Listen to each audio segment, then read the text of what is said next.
प्रचंड बोल मस्तकों के झुंड, आज जंग की घड़ी की तुम गुहार दो। आज आम आदमी की जीत हुई है की जान का हो दान, आज एक धनुष के बाण पे उतार दो। आरंभ है प्रचंड बोल मस्तकों के झुंड, आज जंग की। जी आम आदमी पूंजीवादी व्यवस्था का सबसे बेबस चेहरा। आम आदमी के नाम पर तमाम योजनाएं बनती तो हैं, लेकिन भ्रष्ट सिस्टम, स्वार्थ की राजनीति और दलालों के हथकंडे आम आदमी के चेहरे पर मुस्कान तक नहीं आने देते। वोट की ताकत से वो बड़े बड़े सियासी बदलाव कर डालता है, लेकिन उसकी तस्वीर बदलने की गारंटी कोई नहीं लेता। अरविंद केजरीवाल ने जिस तरह आम आदमी को केंद्र में रखकर नई तरह की राजनीति की एक शुरुआत की है, उससे कुछ उम्मीदें जरूर बंधती हैं। आम चुनाव आने वाले हैं और इन चुनावों में आम आदमी फिर से सियासी दलों के लिए खास हो गई है। और बड़ा सवाल ये कि क्या इस बार ये आम आदमी अपनी तकदीर खुद लिखेगा या फिर हर बार की तरह ठगा जाएगा। और इसी पर फोकस हमारी खास पेशकश केंद्र में आम आदमी। प्रचंड बोल मस्तकों के झुंड, आज जंग की घड़ी की तुम गुहार दो। आज आम आदमी की जीत हुई है की जान का हो दान, आज एक धनुष के बाण पे उतार दो। आरंभ है प्रचंड बोल मस्तकों के झुंड, आज जंग की। तो आम आदमी पार्टी की सरकार बनी है, केंद्र में आम आदमी रहा है। जिस तरीके से पॉलिटिकल पार्टी पहले बनती है, उसके बाद आम आदमी पार्टी बनने के बाद जो कवायद शुरू हुई आम आदमी पार्टी के तमाम नेताओं की या खुद पार्टी संयोजक अरविंद केजरीवाल की, उसके बाद जिस पोजीशन पर आज आम आदमी पार्टी आकर पहुंची है, बहुत बड़ा मसला है और तमाम सवाल खड़े होते हैं आम आदमी को लेकर। अरविंद केजरीवाल ने क्या कुछ बातें कहीं शपथ ग्रहण के बाद, सुनाते हैं पहले। अभी जो शपथ ली गई है, ये अरविंद केजरीवाल ने शपथ नहीं ली, इन 6 मंत्रियों ने शपथ नहीं ली। आज दिल्ली के हर नागरिक ने मुख्यमंत्री की और मंत्री की शपथ ली है।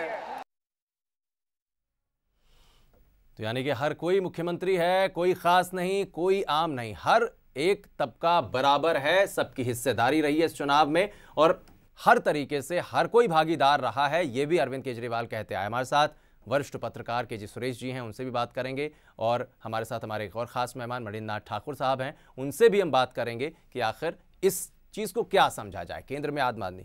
सबसे पहले सुरेश जी आपसे शुरू करते हैं। केंद्र में आम आदमी की जो बातें उठाई, जो ख्वाब दिखाए, जो योजनाएं बनाने की बात कहीं, जो वायदे किए, उसको लेकर अब आगे बढ़ गए हैं, लेकिन वाकई में लगता है कि केंद्र में ही रहेगा ये आम आदमी जो स्थितियां हैं? देखिए, मुझे लगता है कि हम बहुत जल्दबाजी कर रहे हैं अगर हम ये कहें कि क्योंकि इस तरह के आंदोलन पहले भी आ चुके हैं। हाँ। जेपी आंदोलन हुआ था, संपूर्ण क्रांति की बात हुई थी। हाँ। जब बीजेपी आया था, पार्टी विद ए डिफरेंस की बात हुई थी। और वहां भी जो है, और ये याद रखें कि कोई ये जो बीजेपी और कांग्रेस में जो नेता हैं वो कोई आसमान से टपके हुए लोग नहीं हैं, आम लोगों के बीच में से ही गए हैं। अभी भी डॉक्टर हर्षवर्धन अपना क्लिनिक में बैठते हैं और वहां से अपना रोज का अपना कमाई करते हैं बैठकर, तो ऐसा नहीं है। लेकिन अफसोस इस बात का है कि ज्यादातर लोग इनमें से कोऑप्ट हो गए, सिस्टम ने जो है कोऑप्ट कर लिया है और ये सिस्टम का हिस्सा बन गए हैं। तो आप देखेंगे बहुजन समाज पार्टी भी आई थी, किनका मुद्दा उठा के, उससे आम आदमी तबका क्या हो सकता है, जो दलित वर्ग है, उससे आम तबका जिसने पता नहीं कितने सदियों से जो है जुल्म का शिकार रही है, वो उभर कर आई है। लेकिन आखिर में क्या हुआ, उनके बीच में से ही लोग आए थे और ऐसे ही नुमाइंदों को वो उन्होंने भेजा था, कोई बाहर के लोगों को नहीं भेजा था।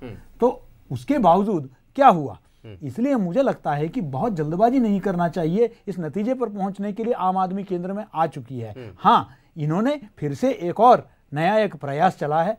आने वाले दिनों में यह पता चलेगा कि कितना वाकई ये आम आदमी का सिर्फ एक ढकोसला है, एक सिर्फ उसको एक आपने ओढ़ रखा है और आगे बढ़ रहे हैं, ये सिर्फ बातों तक सीमित है, या इसको जो है अमली जामा आप पहनाएंगे।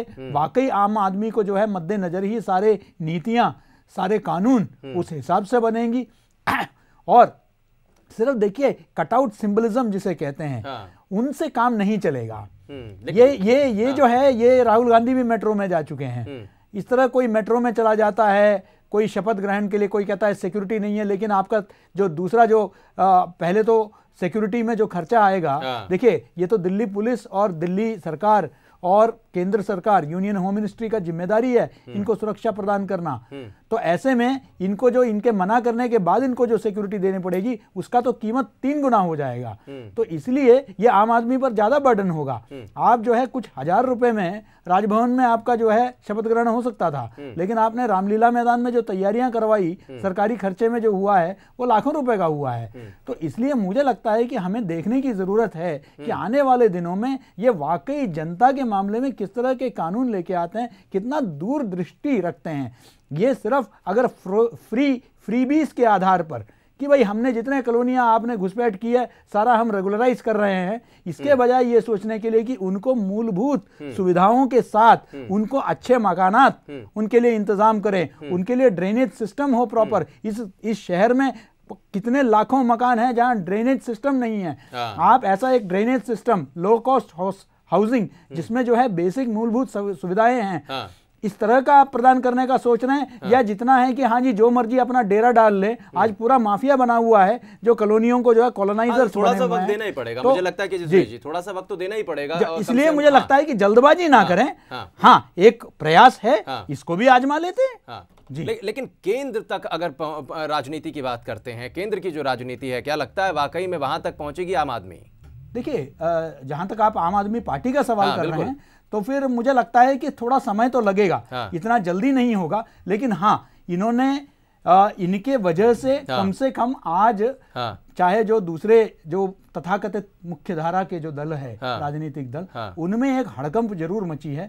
वो नहीं चाहते हैं कि ऐसा चीज रिपीट हो, और इतना आसान भी नहीं है रिपीट होना। दिल्ली क्योंकि एक तरह से देखा जाए तो ये जन्मभूमि है अन्ना आंदोलन की, यहाँ उनको एक नेचर और यहाँ का एक कॉस्मोपॉलिटन जो है मिली जुली जो आबादी है यहाँ, इसलिए यहाँ जाति मजहब का ज्यादा चलता नहीं है। जबकि आप प्रदेशों में जाएंगे तो वहां के जो हिसाब किताब है वो बिल्कुल हटके है, वहां जो है लॉयल्टीज अलग है। तो इसलिए मुझे लगता है कि इतना आसान नहीं होगा। हाँ शहरों में जरूर प्रयास किया जा सकता है, और इसके कारण थोड़ी सी चिंता है राष्ट्रीय दलों में कि ये जो खासकर चाहे बंगलोर हो या हैदराबाद हो, मुंबई हो, ऐसे शहर में इनका प्रभाव ना पड़े, इसकी चिंता जरूर है। लेकिन मुझे नहीं लगता है कि 2014 के चुनाव में, क्योंकि अभी इनका फिलहाल जो ज्यादा इनका प्रयास होगा और पूरा जो कंसंट्रेशन होगा वो है कि दिल्ली में जो लोकसभा जितने भी सीटें हैं इसको जीतने का होगा इनका पहला प्राथमिकता। मुझे लगता है कि इनका अगर भूमिका रहेगी बड़े पैमाने पर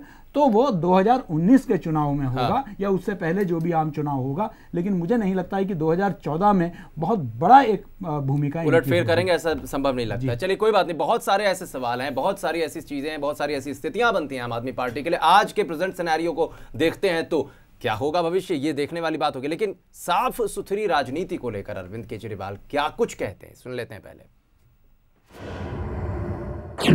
अभी तक हम लोग, इस देश के लोग बिल्कुल निराश हो चुके थे।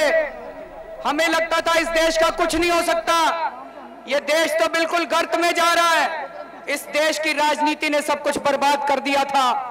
लेकिन इस बार दिल्ली विधानसभा के चुनाव में दिल्ली के लोगों ने दिखा दिया कि ईमानदारी से भी राजनीति की जा सकती है, ईमानदारी से चुनाव लड़े जा सकते हैं और ईमानदारी से चुनाव जीते जा सकते हैं। दोस्तों प्रोफेसर मणिनाथ ठाकुर आपसे जानना चाहेंगे, बहुत सारी बातें कही अरविंद केजरीवाल ने, लेकिन ये उस दिल्ली में थे जहां पर दिल्ली में तमाम माइग्रेंट्स रहते हैं, तमाम ऐसा तबका जो बहुत पढ़ा लिखा है, एलीट क्लास है, जो पढ़ाई लिखाई को समझता है, जो खासकर राजनीति को बहुत अच्छी तरीके से समझता है। ऐसा नहीं केवल वो कास्ट बेस्ड राजनीति की बात करता हो या किसी और तौर तरीके की बात करता हो, लेकिन वो समझता है इस चीज़ को।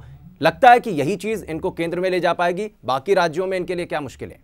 मुझे लगता है कि जैसा सुरेश जी ने कहा कि ये परेशानी तो है, कठिनाई है, लेकिन हालत उतनी बुरी नहीं है जितना ये सोचते हैं। क्योंकि हर राज्य में लोग परेशान हैं और लोगों में एक एनर्जी नई आई है और लोग नए तरीके से सोचने लगे हैं। मैं बिहार की बात लेता हूँ, मुझे लगता है कि बिहार में ये आंदोलन सफल होगा तो हिंदुस्तान के किसी हिस्से में हो सकता है, क्योंकि बिहार सबसे कॉम्प्लिकेटेड सिचुएशन में है।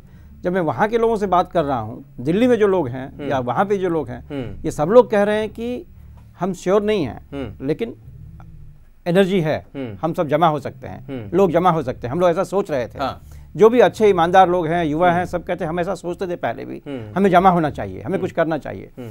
कितनी एनर्जी ये जनरेट कर पाएंगे राज्यों में, इस पर सब कुछ निर्भर करेगा। और मुझे ऐसा नहीं लगता कि 2014 के चुनाव को प्रभावित नहीं करेंगे। मुझे लगता है निश्चित रूप से 2014 के चुनाव को प्रभावित करेंगे, कितना प्रभावित करेंगे ये इस बात पर निर्भर करेगा कि दिल्ली से इनको कितना समय मिल पाता है। चलिए, बहुत सारे सवाल हैं। हमारे साथ हमारे editor in chief Sushil Singh ji भी हैं बातचीत के लिए। सुशील जी, आपसे भी समझना चाहेंगे, जिस तरीके से ठाकुर साहब ने कहा कि प्रभावित करेंगे, केजी सुरेश कहते हैं बहुत ज़्यादा असर छोड़ नहीं पाएंगे, ऐसा लगता है उन्हें, लेकिन आपके हिसाब से क्या लगता है? क्योंकि मुद्दे विधानसभा के और लोकसभा के बदल जाते हैं, और चूंकि लोकसभा के जब चुनाव होंगे पूरे देश में एक साथ होंगे, वहां पर बहुत अलग अलग तरीके की राजनीतिक पहलू दिखाई पड़ते हैं। तो ऐसे में क्या देखें तस्वीर?